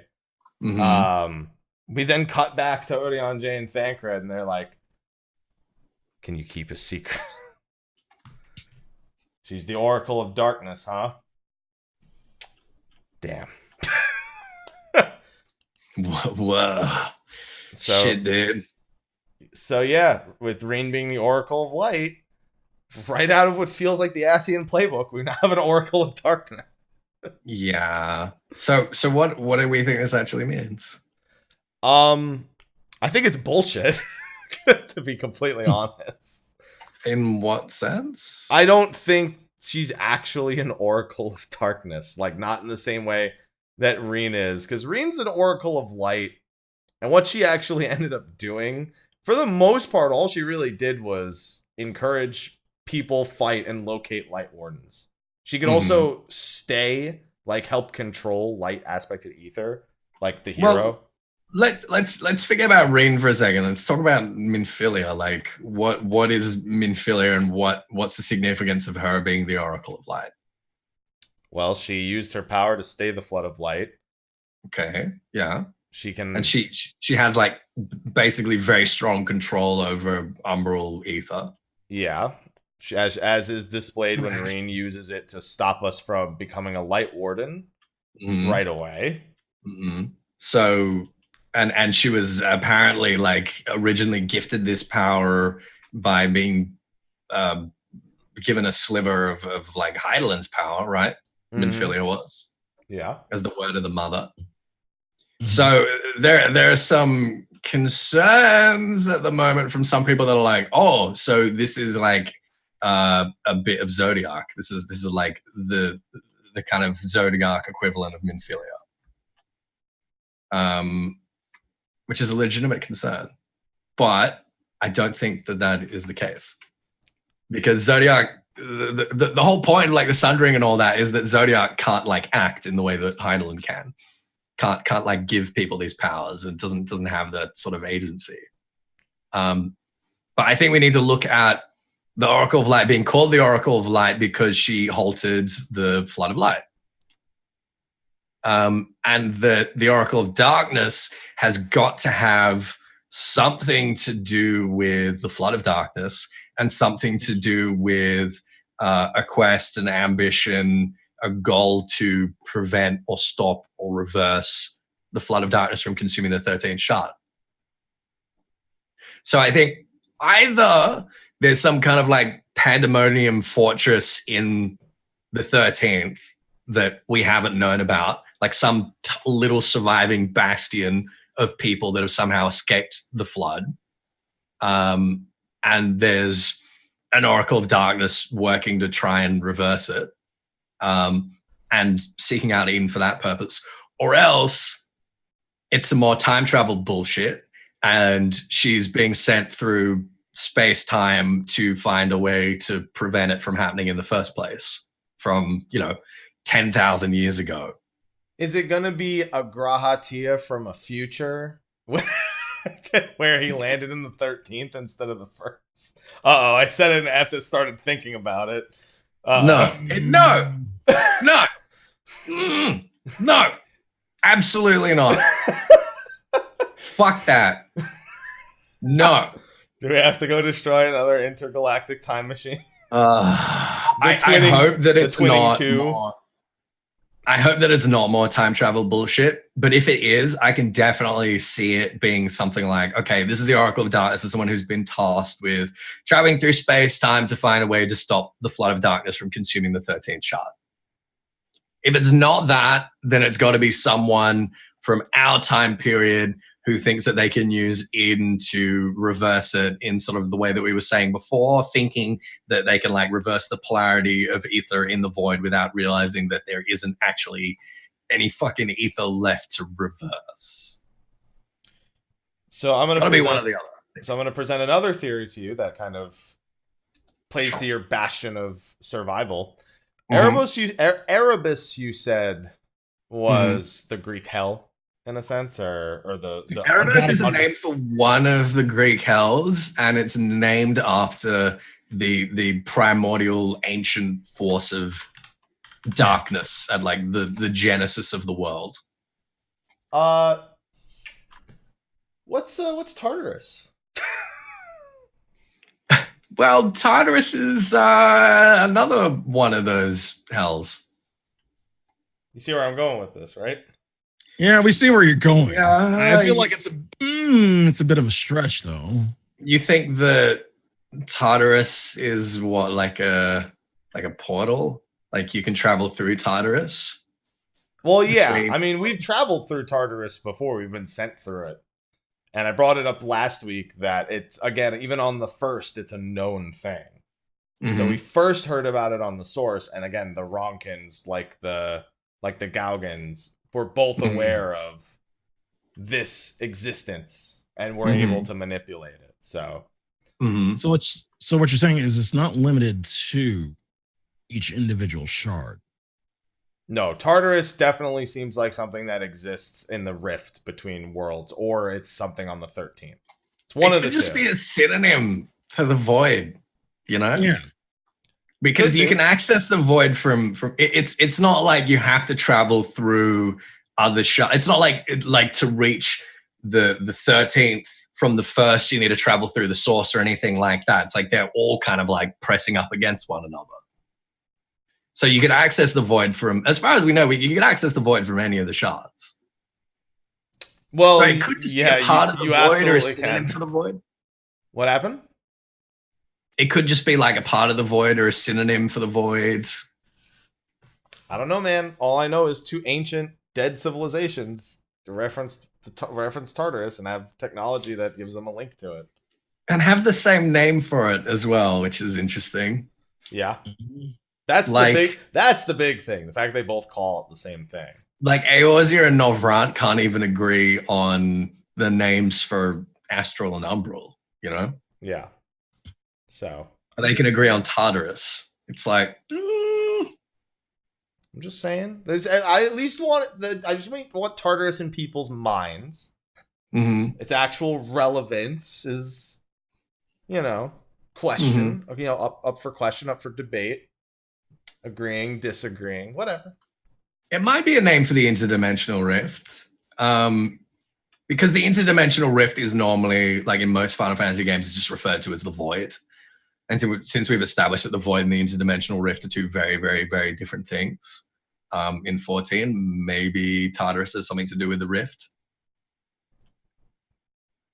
Yeah, we'll have to see. No. We'll have to see. There's a lot of fucking world and time shenanigans going around that we don't 100% understand yet. And will not understand for several months, unfortunately. Realistic? Yeah, go ahead. These are not even like the big questions for me though with Eden. Like, oh yeah? Well, there's this big spaceship that can manipulate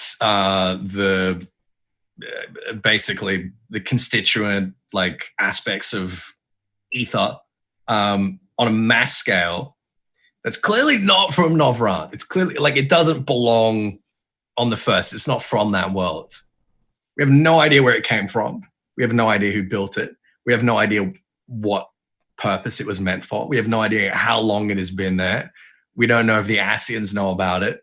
We don't know if it's got anything to do with the people that created Omega.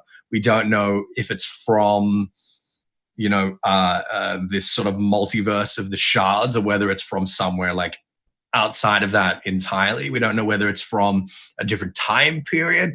Like, we know nothing about this thing. Reen's interfaced with it. She's learned how to control it. Doesn't seem like she's actually learned anything about it, though. It's capable. It's capable of effectively like terraforming planets, but we don't know what it is. We don't know what it is, why it is, who made it. We don't know anything about it, and that's what's like really frustrating me at the moment, because I was hoping we might have some answers to that now. I'm thinking it probably came from the 13th, and they came back for it. You think it came from the 13th? Oh, yeah. Okay. They know way too much about that thing for me to think much otherwise. Unless, again, they're traveling through time and they're aware of it from some time shenanigans. It doesn't seem like they even know much more about it than we do. It just seems that they know that it can reverse ethereal polarity. But how they know about it and how the source has no fucking earthly clue. Like, I don't know. Fucking Litibus told him? Like, I don't know. There's a lot of rereading to do for these cutscenes to try and put it all together. Yeah. Oh, man. It's a big mystery. It's a much more exciting mystery than Omega being like, yeah, I need you to fight some friends of mine, or I'm going to kill everyone. I agree with that. Yeah. Yeah, it's better than Bloodsport. I agree. Yeah, I agree. Yeah. I like the way it started better than some pretty arbitrary blood sports involved. Like, oh, no, kill this primal and kill that primal. It's like, all right, okay. It's Orion J's personal blood sport instead of Omega's. And Orion J, like, it doesn't even entertain the fact that we might fail in this endeavor. It's like, I'm just going to create this really fucking powerful primal by using, like, most of the water ether in the planet, if that's okay. And you just go down there and kill it real quick, and it'll be good. I'm just like, man, we've come so far since ARR, when someone had, like, just, like, a crate full of water crystals. I was like, I summoned a primal, and everyone's like, oh no, it's going to destroy the world. What are we going to do? We've gone from that to RLJ being like, so I'm going to take like most of this planet's water ether, and I'm going to make a primal, and you're just going to go and kill it for me real quick, and it'll fix everything. He directly compared it to Louis Suar's summoning. Yeah. Yeah. That's not a great event to refer back to. I'm just like, mate, primals? Are you serious? Like, what year is this? This is Arenvald's job now. I like this. Primals are bad. Well, they're mostly bad. Maybe they aren't that bad. Let's summon one. Early on J from a realm we're born to now. No. Sounds legit. I mean, right. It's like they're so like just not threatening anymore. I mean, to be fair, I haven't felt that way about them in a pretty fucking long time. Mm. Oh man, yeah, we need some fucking fan art of the Exarch and Urion J's epic prank adventures. I need that. I need that fucking comic. And I would love to do the like Squidward of this. Get shit on over and over. I would honestly love to do like a machinima series of that, but that'd be a lot of work. You'd also need to be able to. You really need to learn how to control the models of the Exarch, and like you need to go into creating. Take a lot of modding. Yeah, a lot of that. It'd be a hell of a time. Hell of a time. All I know is Titan's probably sick of being summoned at this point. There you go. Even he's like. My favorite part about that fight was like he's been alive for literally like 2 minutes, and he was like, aha, look at you fleeting mortals, your lives are so short, I am eternal. It's like, dude, really? You seriously just got here? I made you. Yeah, you should be going, ooh, dada. Puny mortal, I will live forever. Oh, look, Dad got me an ATV for my birthday. Thanks, Dad. Thanks, Dad. Thanks, Dad. Really appreciate that, Dad. There you go. Damn. So, okay, one last opinion piece before we wrap up the show. Okay. I've seen a 50-50 split with this. How do you feel about these bosses being what some people would consider a rehash of bosses we've beaten years. I know, listen, I'm presenting to you the half that is not a big fan of it being bosses and ideas and primals we've beaten before. In the sense of the word. Well, the thing about yeah. And then there's the whole thing, like there's a whole theme of the first mirroring the source.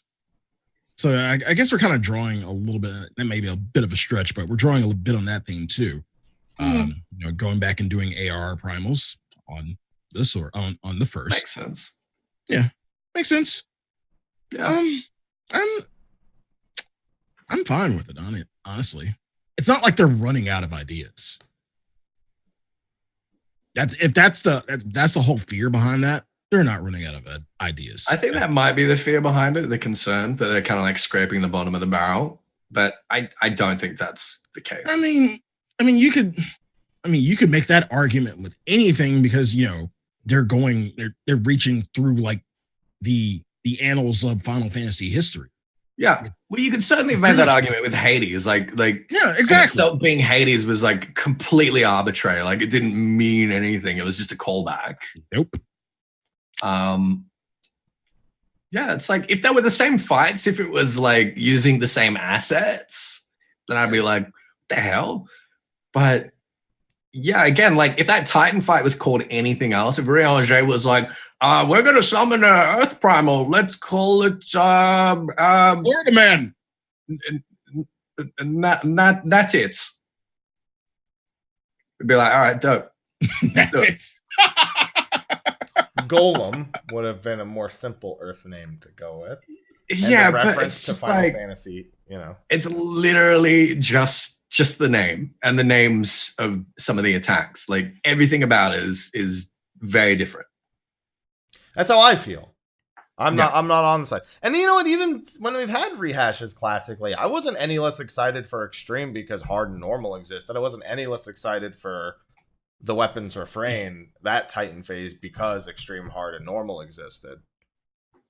They were just, the fights were familiar, but I couldn't approach any of them the same exact way, in a sense. So I draw your conclusion where I'm just like, listen, it was a really cool way of re-implementing them, reimagining them, getting another fucking remix of a song that was already hype as fuck.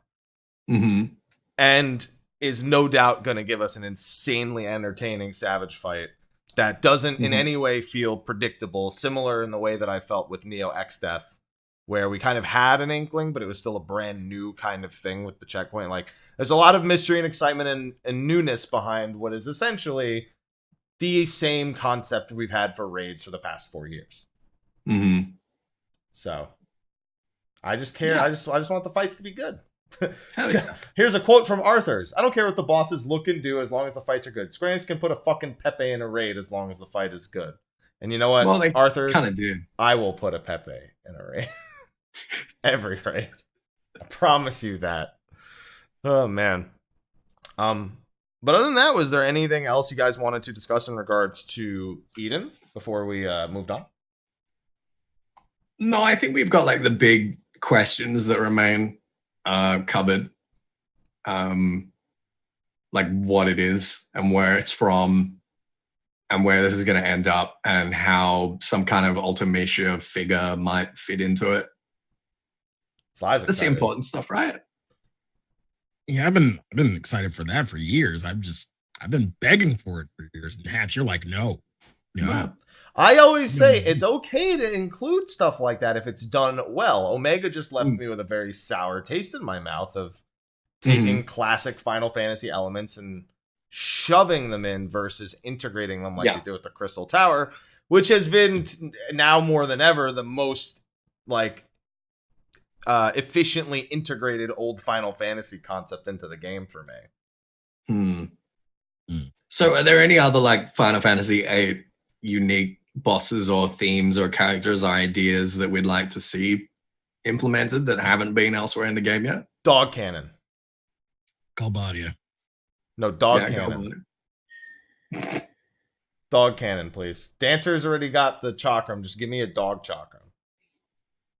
That's it. The Angelo cannon. So there's a few. There's Griever. There's Doom Train. Angelo is... They could make a dog companion for Gaia in some sense that resembles Angelo. What else do we have? Moombas are listed here. Obviously, there's Ultimecia. What else is there? I mean, there are weapons of some sort. Eden was initially drawn from the Ultima weapon. Or you could also draw it from Tiamat, I believe, were the two options you had in there. The whole aspect of drawing magic, which kind of Eden already plays into, in a sense, where it's able to manipulate and whatever with the ether. What else is there? Biggs and Wedge. Two of my favorite Biggs and Wedges. Never going to be over those. Man, there's the brothers, which we technically have in Eureka, but they're just minotaurs in a sense. Pandemon is one of my favorite summons. Evray is a boss I thought we were seeing as the second boss. I'm sorry, Elveret. The second boss I thought was Elveret, which is the boss at the top of the communications tower in the first mission of Final Fantasy VIII. I really, really thought that was going to be Elveret for a second. A Jumbo Cactuar. There's all sorts. There's a lot of really interesting ideas that just don't go near the leveling and junction system, and you're fine. So as long as they stay away from all that, they should be good. Final Fantasy VIII is great. I'm really excited for the remaster. Remaster looks good. Yeah, and I also need to hear Liberi Fatale and the Man with the Machine Gun. Yeah, absolutely. Yeah. Oh, so good. And so far, Nomura's off to a good start on boss and character designs. It's off to a good start. Yeah. That's what he specializes at. Definitely a strong start. Yeah. Any other lore tidbits we didn't get to last week that you wanted to bring up this week? For the MSQ, I mean, probably, but like not off the top of my head. I told you if you wanted to prep. Yeah, I know. I was just so like consumed with this Eden stuff, you know? Yeah. Sly, what about you? You want to talk about those balance changes and those patch notes? Listen. Although, wait. Although I am kind of glad that they did increase disembowel to 30 seconds because 24. Oh yeah, you don't say, Sly. Really weird that you'd really enjoy that, huh? Yeah. Why wouldn't I? Yeah. I mean, why wouldn't either of you, really? Yeah. It was like one of the few changes we mentioned last week that we thought we might see this week.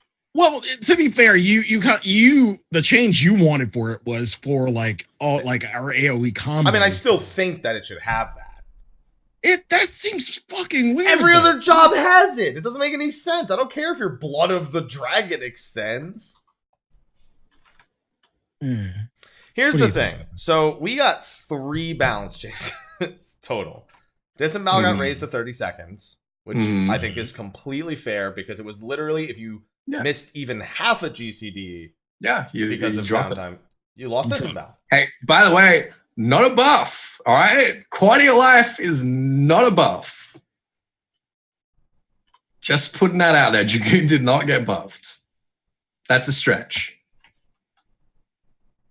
All right, okay. You think it's a buff? I think in some fights it's recognizably an improvement. Yeah. It is certainly a quality of life change that in the conditions with which that it's trying to counteract, you would see an improvement. Will make you do more DPS. Yeah, a very, very slight improvement in performance. Very slight. The other 2 changes were just MP adjustments for AoEing on Astro and Scholar. They brought Art of War and Gravity down to 600 MP, which is the same cost as Holy. Now, one interesting note is in the North American patch notes. It simply says just a few changes, few minor changes, more changes coming in 5.05. Okay, fine. I'm hearing around, I'm not going to say this out of my own mouth, that the JP patch notes directly translated use a very key term, major changes. Oh. Now, I've heard from some people it doesn't actually translate to that. It's a word that can have multiple meanings, but I've heard a lot of people say it's his major at the same time. Mm-hmm. So again, not coming out of my mouth. This is all information that's flooded into me over the course of today. Okay. How severe are we thinking job change-wise for 5.05? The day Savage comes out. Yeah, that's I'm rough. scared. I don't think it's going to be any nerfs. That like some things might get buffed. I don't think anything's going to get. See, that's what I see. What's in my chat? The massive changes. The massive changes. People saying that word can also just mean several. Yes, which is a far less severe term. So okay, let's go through. You know what? We've got a little bit of time. Patch 4.05 and patch 3.05 are our reference points. Mm-hmm. So in patch 4.05, okay, here we go. Oath Mastery no longer halved when switching. Same for Defiance. No more halving upon swapping Sword and Defiance and Deliverance and all that shit for Paladin Warrior. Potency of Holy Spirit was nerfed by 30 potency. What's it called? Storm's Path had 20 potency buff. Beast Gauge cost removed on Unchained. Steel Cyclone got the Bloodbath effect. Rip.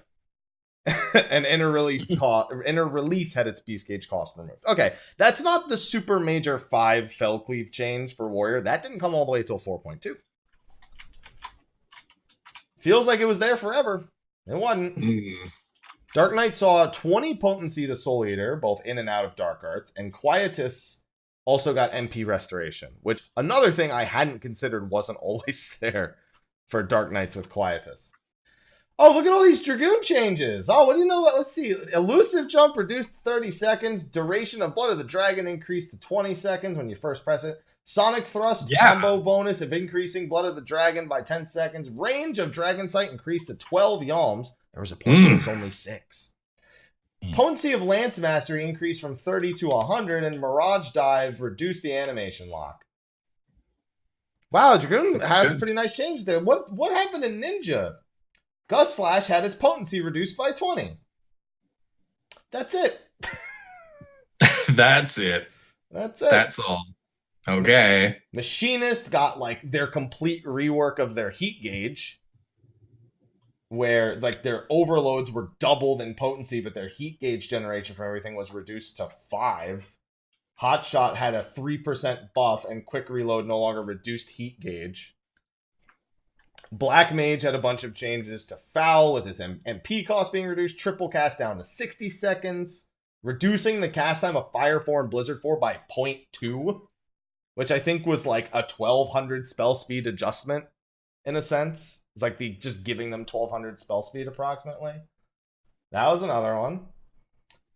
Dreadworm Trance. Etherflow actions no longer required to inflict the effect to obtain Ether Trail Attunement. White Mage got some Lily bullshit and plenary rework. Scholar got a ton of shit. Astro had the balance reduced to 10%. And all the other effects were completely changed or adjusted on their numbers. Hyper Lightspeed was also adjusted. And Asuna had its MP cost reduced. I don't know. That doesn't sound like the gauge being halved on the tanks is probably the biggest thing there for me. And that doesn't really read as like... That's a lot of little adjustments. It's a lot of... Well, I'd say that the Oath having is probably the biggest thing there. Because that was a massive grievance amongst the Paladin and Warrior. But collectively, I don't look at those and see 4.2 Warrior level adjustments. I think, honestly, the Machinist changes there are also probably...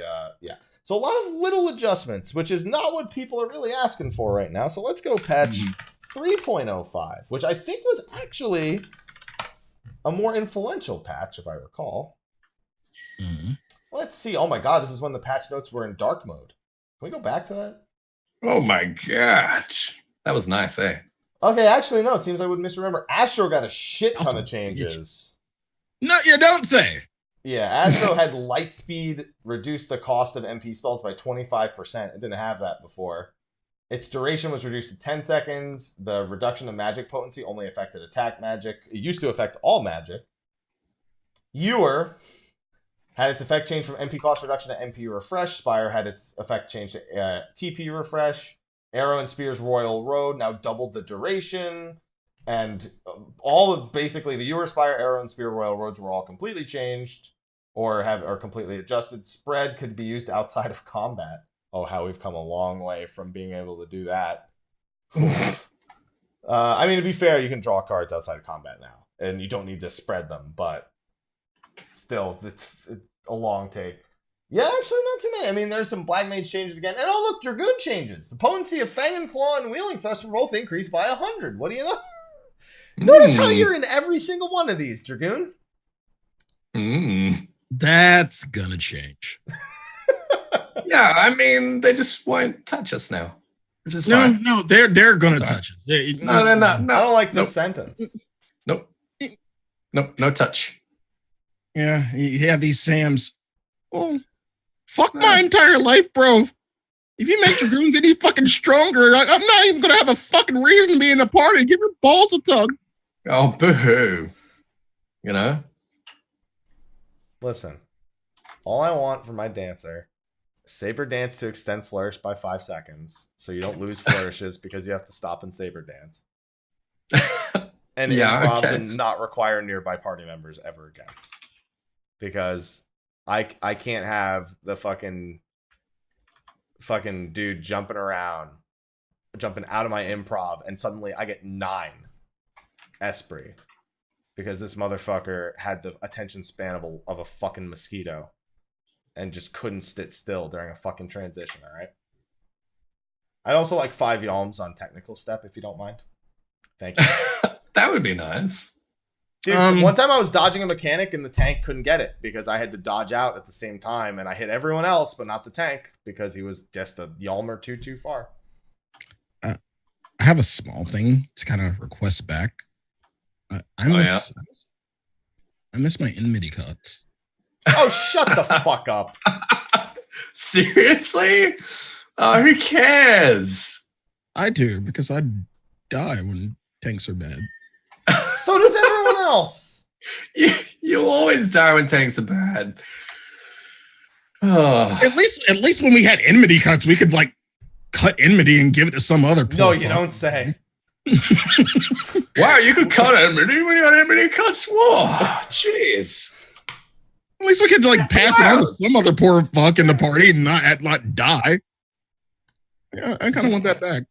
Listen, all I'm saying is I still don't expect game-changing changes out of 0.05. I expect some adjustments to durations and potencies, but not something that will fundamentally change the way a job feels. In other words, as much as I want it, scholars, I'm not thinking energy drain quite yet. Sorry. Aww. I'm on your side. Sorry, scholars. I'm on your side for this one. Maybe Glare loses 20 potency. Maybe that's you guys will thumbs up that, right? You know it's optimal right now for a paladin to clemency themselves so that the white mage can cast another Glare. Seriously? Yeah. Yeah. That sucks. That kind of sucks. And Broil 3, to be fair. So it's like Scholar's a little bit of a contributor to that. Yikes. It has to, yeah, it's under certain scenarios, but you know, it's just consider it. But at the same time, I don't think White Mage is gonna get nerfed. I'm in that boat. I think they're gonna stay exactly as is. I kind of hope they do, honestly. They're the black mages of healers. They're all they sure are. They're all front loaded power, and all the tanks that are getting out DPS. Too bad. I understand being frustrated because the white mage is like, "Oh, dude, I try so hard. Glare, glare, glare, glare, glare, glare, glare." I'm sorry, I couldn't hear your rotation over the sound of my glares. It was bad.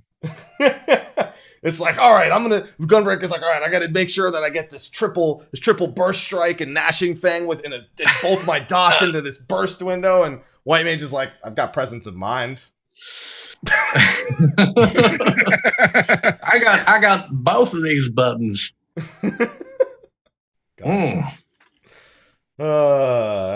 That's hey, we gotta apply Dia every 30 seconds. How dare you? How dare you underplay it? I did all the normal fights as White Mage, Gunbreaker, and Dancer today, and White Mage, I had 8,000 MP at the end of every fight, and I didn't even press Lucid Dreaming. I didn't press Lucid Dreaming or Thin Air in any of the fights. What? I was just like, Red Mage has to use it on fucking cooldown. I just used the sides, and that was all I needed. I couldn't run out of MP. You would have had to force me to sit there and cure 3 to get me to run out of MP as White Mage on those normal modes. It was impossible. All right. I rezzed like 3 people in one fight, and I didn't drop below half. All right. It's unbelievable. I can't believe it. Oh my god. White Mage is gonna get something. I don't know what it is. They're gonna get something slapped in their faces. I don't want them to. Buff the other ones. Leave White Mage alone. I agree with that. I think it's always much nicer to like buff other things up than nerf things down. Yeah. Sorry, thanks. White Mage is gonna be king. I didn't play the job. I was mad. Yeah, I don't blame him. All right, gentlemen. With that, 2 hours almost on the dot, even though we started a minute or two late. And just in time for Aloha to start acting like an asshole. Isn't that right? Don't you fucking look at me like that. So let's do a wrap up and go on into a short post show. Thank you, everyone, for watching State of the Realm this week. And hopefully you've been having decent luck. We didn't even talk about the loot table for Eden Normal, by the way. 8 fucking drops. That's nice. That's really, really nice. It's just no, I think off the top of my head, no gloves from the first tier. Everything drops in the second. No waist from 3 or 4. No boots from 3 and no head from 4. I think that's the correct one. Something. You can get chest from everything. You sure do. There you go. Yes. Yeah. So you'll have much easier time getting loot from normal mode. Mm-hmm. So go enjoy Eden Normals. Gentlemen, it's been a pleasure as usual. As always. Next week, not 100% sure on the topic quite yet. There's a few things that could be hit upon, but probably not Air Zivia. not quite Air Zivia territory yet. And this is like, I'm not ready. And this is like, nah. You can't even quiz us on the fucking roll quest yet. I would know. I would be the only one who knew the answers. Yeah. Maybe give me a couple weeks on that one. No, yeah, you've probably got a few weeks even. I hope so. Well, you do, because on top of that, we're gonna have the Rising event to talk about in August as well. So on top of Eden Savage, July 30th, getting first impressions, probably an early prog related thing. You still have the possibility of a crafting show, of course, once crafting actually has a thing. And what do you mean has a thing? Listen, Ash's crafting macro is literally titled "Crafting is Dead." All right. Wow. Damn. So we can't have him on the show and just be like, "Hey, so how's crafting?" That's fucking easy. That's the end of the show. All right, see ya. Just making coffee for raid food. There you go. All the raiders coming by Starbucks on their way to Eden. Yeah, boy. I feel like there's a first equivalent name that we're going to see after seeing those tombstone phones. Jeez. It's only a matter of time. Okay. Shardbucks. Okay, I'm done. All right, see you later. You're not allowed to. Thanks, everyone. You're not allowed to ever give me. You're not allowed to ever in your life give me a look ever again. You've lost that privilege. Was it worth it? Was this moment worth giving up that privilege?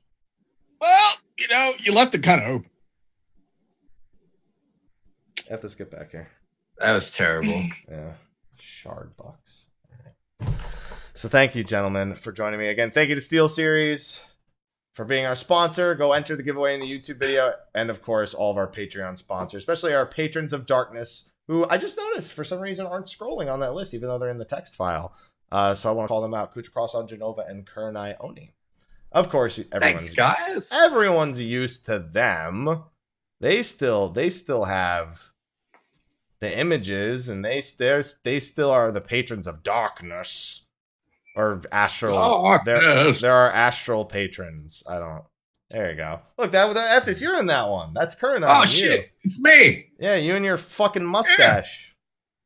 What? Excuse me. Your mustache and your what's the name of the conditioner? You have two different eye colors. What? Oh, no, I don't have two different eye. I'm blind in one eye. So you got two different eye colors. Got it. No, they're the same color. One of them's just blind. Heterochromia?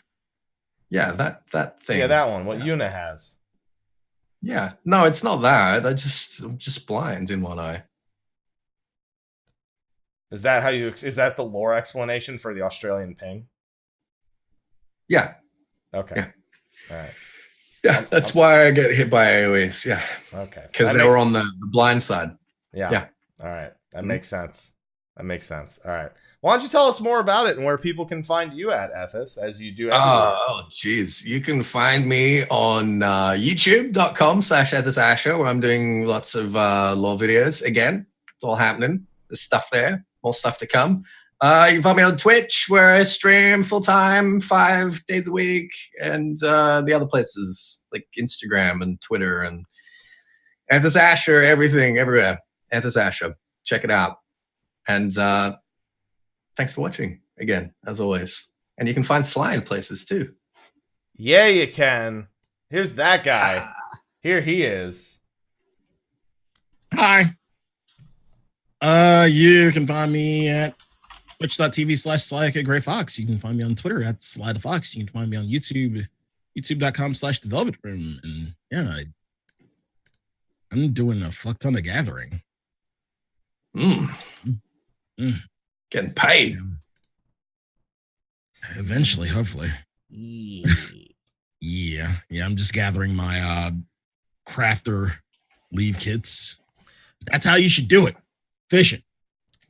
Be efficient. Haps, where can they find you? You can find me buying all of my leave kits from Tequila, so I don't have to do a damn thing at Mr. Happy 1227. Fucker! Facebook, YouTube, and Instagram, because I believe in fueling our economy by injecting gil into those who need it most. And the best way to do that... Or you can just go out and get the shit yourself by leveling your fucking gathers, you filthy fucking degen. That was really personal. That was really personal right there. Thanks, Tequila. So you found like Tequila in like a 7-Eleven car park, and you're like, "Hey, I need some stuff." Yeah. Well, I said, "Listen, I'm gonna buy leave kits," and he said, "Oh, I'll make them," and I said, "Great." It's a wonderful business arrangement, and I had 2 80s in about 30 minutes. Cool. Hooray! That's I'll have ridiculous. The remaining 80s when he finishes the rest of them. I told him he's got 2 weeks. Give him a deadline. Well, I got to be able to pentamel by the time the crafting gear comes out. I got to make my own tinctures when I actually have level 80 gear, because it's still the level 70 stuff, because you don't need to gear to hand and leave kits. Come on. I've already started regenerating them. I don't need to do Grand Company turn-ins. I can give Gil to a dear friend and support his very poor Gil spending habits, because he always spends all of it, no matter how much I make or help him make. I'm just saying, don't be upset with me because I believe in a flourishing economy. I leveled all my trust to 80, all right? You shut your fucking mouth. I deserve a break. Why? I'm a trusted friend. Same question. But why? And now I'm 2/3 done with the fates. Yeah. And now you have these alternate costumes for your trusts that you'll never use because you're never going to run trusts again. Hey, you don't know that. I use them for desynthesis leveling. Okay. And I've made like 5 million gil off of desynthesis with them. All right. And I can get the shoe bill minion from the Amaranth. Or I could buy it for 300k because I have 200 mil. And it doesn't fucking matter. Yeah. Mm. Well, everyone, that's our show this week. Yeah, thanks for watching, everyone. Good to see you. We will see you next week for God knows what. We'll talk about it. I won't. I'm gonna sleep in. He sure is. Apologies in advance. The outro screen has a double list of patrons because it has the scrolling list plus the old list. So the old list is outdated. The new list on the top right is the real set of patrons. Minus the patrons of Light and Darkness, which aren't there for some fucking reason.